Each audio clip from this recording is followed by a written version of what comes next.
ಅಂತಿಮವಾಗಿ ಇವತ್ತು ನಾವು ಜನತಾದಳ ಪಕ್ಷ ಅಧಿಕಾರದಲ್ಲಿದ್ದಂಥ ಸಂದರ್ಭದಲ್ಲಿ ರೈತರ ಪರವಾಗಿ ಕೊಟ್ಟಿರ್ತಕ್ಕಂಥ ಮಾತನ್ನ ಯಾವ ರೀತಿ ಉಳಿಸ್ಕೊಂಡಿದ್ದೀವಿ ಅಂತಕ್ಕಂಥದ್ದು ನಾವು ಹೇಳ್ತಕ್ಕಂಥದ್ದಲ್ಲ.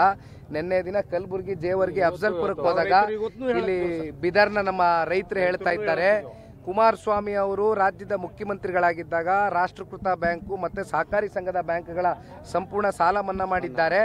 ಅದೇ ರೀತಿ ಮತ್ತೆ ಈ ರಾಜ್ಯ ಸರ್ಕಾರವು ನಮ್ಮ ಸಾಲವನ್ನು ಮನ್ನಾ ಮಾಡಬೇಕು, ಕಷ್ಟದಲ್ಲಿದ್ದೇವೆ ಅಂತ ಹೇಳ್ತಾರೆ.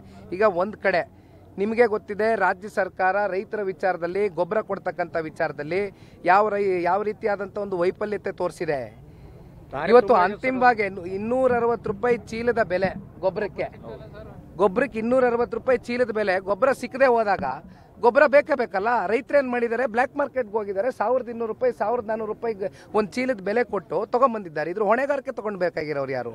ಹೊರಬೇಕಾಗಿರೋರು ಸರ್ಕಾರ, ರಾಜ್ಯ ಕೃಷಿ ಮಂತ್ರಿಗಳು. ನೀವೊಂದು ಪ್ರಶ್ನೆ ಕೇಳಿದ್ರಿ ನನಗೆ, ಈ ಪ್ರಶ್ನೆ ದಯವಿಟ್ಟು ನೀವು ರಾಜ್ಯ ಕೃಷಿ ಮಂತ್ರಿ ಕೇಳಬೇಕು.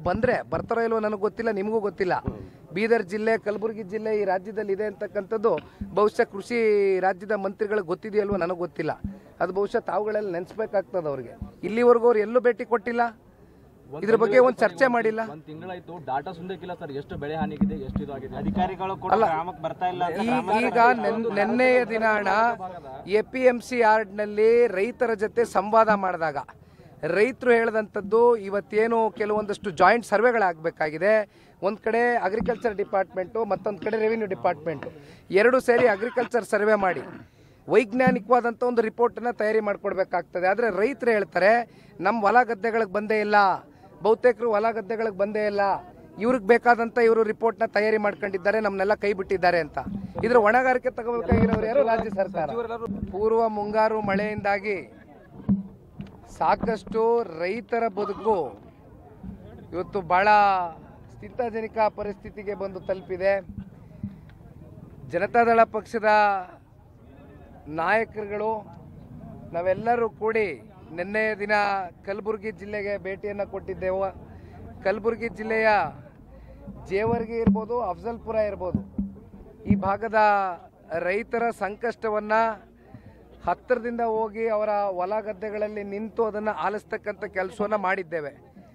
ಒಟ್ಟಾರೆಯಾಗಿ ಈ ಬಾರಿ ಅತಿವೃಷ್ಟಿಯಿಂದ ದೊಡ್ಡ ಮಟ್ಟದಲ್ಲಿ ಕೃಷಿಯನ್ನು ಬೆಳೀತಕ್ಕಂಥ ರೈತಾಪಿ ವರ್ಗಕ್ಕೆ ಏನೊಂದು ದೊಡ್ಡ ಸಮಸ್ಯೆ ಉಂಟಾಗಿದೆ. ಆ ನಿಟ್ಟಿನಲ್ಲಿ ಇವತ್ತು ರೈತರು ಹೇಳ್ತಕ್ಕಂಥದ್ದಿಷ್ಟೇ. ಕಳೆದ ಬಿದರ್ ಇರ್ಬೋದು, ಕಲಬುರಗಿ ಎರಡೂ ಕಡೆ ರೈತರು ಒಂದೇ ಮಾತು ಹೇಳ್ತಾರೆ, ಕಲಬುರಗಿ ಜಿಲ್ಲೆಯಲ್ಲಿ 1,05,000 ಹೆಕ್ಟರ್ ಜಮೀನು ಪ್ರದೇಶ ಅಷ್ಟು ಸಂಪೂರ್ಣವಾಗಿ ಇವತ್ತು ಲಾಸ್ ಆಗಿದೆ, ನಾಶ ಆಗಿದೆ ಬೆಳೆ. ಬಿದರ್ಗೆ ಬಂದಾಗ ನೀವು ಹತ್ತತ್ರ 79,000-80,000 ಹೆಕ್ಟರ್ ಜಮೀನು ಪ್ರದೇಶ ಸಂಪೂರ್ಣವಾಗಿ ಬೆಳೆ ಏನು ಬೆಳೀತಕ್ಕಂಥದ್ದಕ್ಕೆ ರೈತರು ಈ ಬಾರಿ ಬಿತ್ತನೆ ಬೀಜವನ್ನು ಬಿತ್ತಿದ್ರು. ಆದರೆ ಸಂಪೂರ್ಣವಾಗಿ ಇವತ್ತು ನೀವೇ ನೋಡಿದ್ದೀರಿ, ಇಳಿದು ತೋರಿಸಿದ್ದೇವೆ, ನೋಡಿದ್ದೇವೆ ನಾವು ಕೂಡ. ಇವತ್ತು ಉದ್ದಿರ್ಬೋದು, ಹೆಸರಿರ್ಬೋದು, ತೊಗರಿ, ವಿಶೇಷವಾಗಿ ತೊಗರಿ, ಹತ್ತಿ ಇರ್ಬೋದು, ಆಮೇಲೆ ಸೋಯಾಬೀನ್ ಇರ್ಬೋದು, ಈ ರೀತಿ ಇವೆಲ್ಲವೂ ಕೂಡ ಏನು ಪ್ರತಿ ವರ್ಷ ರೈತರು ಬೆಳೀತಾರೆ. ಆದರೆ ಈ ವರ್ಷ ಬಹಳ ಗಂಭೀರವಾದಂಥ ಒಂದು ಸ್ಥಿತಿಗೆ ಇವತ್ತು ರೈತರು ಹೋಗಿ ತಲುಪಿದ್ದಾರೆ. ರೈತರನ್ನ ಇವತ್ತು ಗಮನಿಸ್ತಕ್ಕಂಥ ಕೆಲಸ ರಾಜ್ಯ ಸರ್ಕಾರ ಮಾಡಬೇಕು. ಎಕರೆಗೆ ಕನಿಷ್ಠ ಪಕ್ಷ 20ರಿಂದ 25,000 ರೂಪಾಯಿ ಪರಿಹಾರವನ್ನು ಘೋಷಣೆ ಮಾಡುವ ಮೂಲಕ ಒಂದು ವಿಶೇಷ ಪ್ಯಾಕೇಜ್ನ ರೈತಾಪಿ ವರ್ಗಕ್ಕೆ ಈ ಬಾರಿ ರಾಜ್ಯ ಸರ್ಕಾರ ಇಡಬೇಕು ಅಂತಕ್ಕಂಥದ್ದು ರೈತರ ಪರವಾಗಿ ಇವತ್ತು ಪಕ್ಷದ ವತಿಯಿಂದ ನಾವೆಲ್ಲರೂ ಆಗ್ರಹಿಸ್ತೀವಿ, ಒತ್ತಾಯಿಸ್ತೀವಿ.